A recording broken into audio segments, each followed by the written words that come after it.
your lives look a little bit like mine in that you couldn't draw a straight line from the time you were 3 years old to where you are now. I imagine it would be pretty zigzaggy, or at the very least it would have gone in a number of circles, right? I don't think I've ever met anybody who could go more than 10 years with a straight line. Something happens to go to the right or the left or around in some circle. And this is the way lives unfold. They don't unfold in a straight line. This is not the way we impact our environment. Now, with our lives zigzagging and moving in circles, what is going to be the coordinating element? A center. A center. A center around which we can develop a sense of personal balance. A center around which we can pull in the data from our childhood, the data from our teens, the data from now, from experience at work and experience in our meditation life, and integrate this data. These moments of integration are actually the moments that produce wisdom.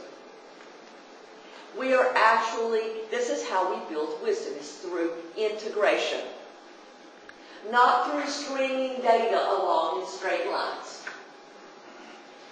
Your straight lines just keep on going and going, they never add up to anything. Your moments of epiphany, whether they're emotional or intellectual, don't they happen just like that? But then you look back and you see, but it was building up to this for days or months or even years. In retrospect, you can see how it was all building up to that moment, but it came together in an instant. That, I want to give you a term for that. It's called spontaneous integration. We can't expect exactly when those moments will be. Again, we get back to our protocol. We are attentive to life. We accumulate the input of life. We make ourselves ready for it. But that particular empowerment comes at a moment when, for reasons that we cannot predict, it all comes together. This is so typical of our character that, as a matter of fact, many of our most, well, I kind of hate to use the word damaging, but so I'll say the word challenging and moments where we had the most pain also were moments of spontaneous integration.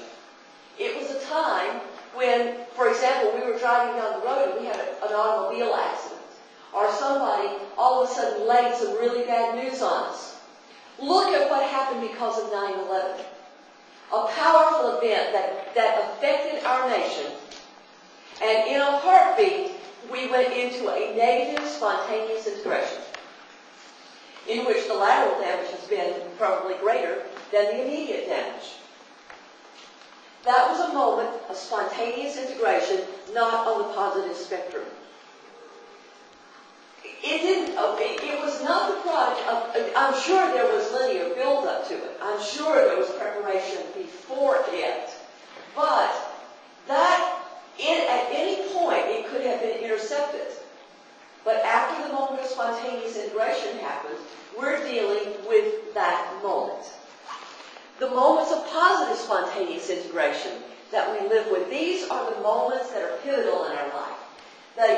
When Yeshua appeared to me, that was big time spontaneous integration. I realized that everything in my life had fed into that moment, but it didn't come together before that. We literally create our life through spontaneous integration.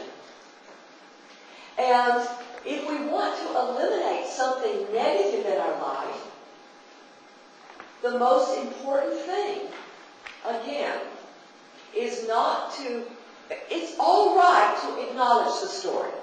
It's all right to rerun the story. It's all right to think about it again. But actually what dispels these moments of spontaneous integration, the negative ones that we want to pull, that we want to get rid of, is actually staying as close as possible to the emotion that happened at the moment it occurred. This, my friends, is a picture of an event. This is what events look like. They are circular. They have immediate impact. And despite the fact that there may be a story laid upon them, that story is pretty much like the apple we see if laser light is put through here. Okay? If this were an actual lens, we pass laser light through, we'd see the outward apple. But this is really what happens. And it happens in a circle that has this core moment within it. This is why I keep coming back to emotion, to the authentic feeling of a situation. If any of you have ever had a chronic, challenging, serious illness, you know that there was a moment when it came together. There was a moment when it emerged. There was a moment when you accepted it. And if you didn't accept it, it just passed on through. I have worked with so many people who have had chronic, major, challenging illnesses. And I have never yet seen a story that heals one of them. Because the stories are like the laser light. They contain linearity.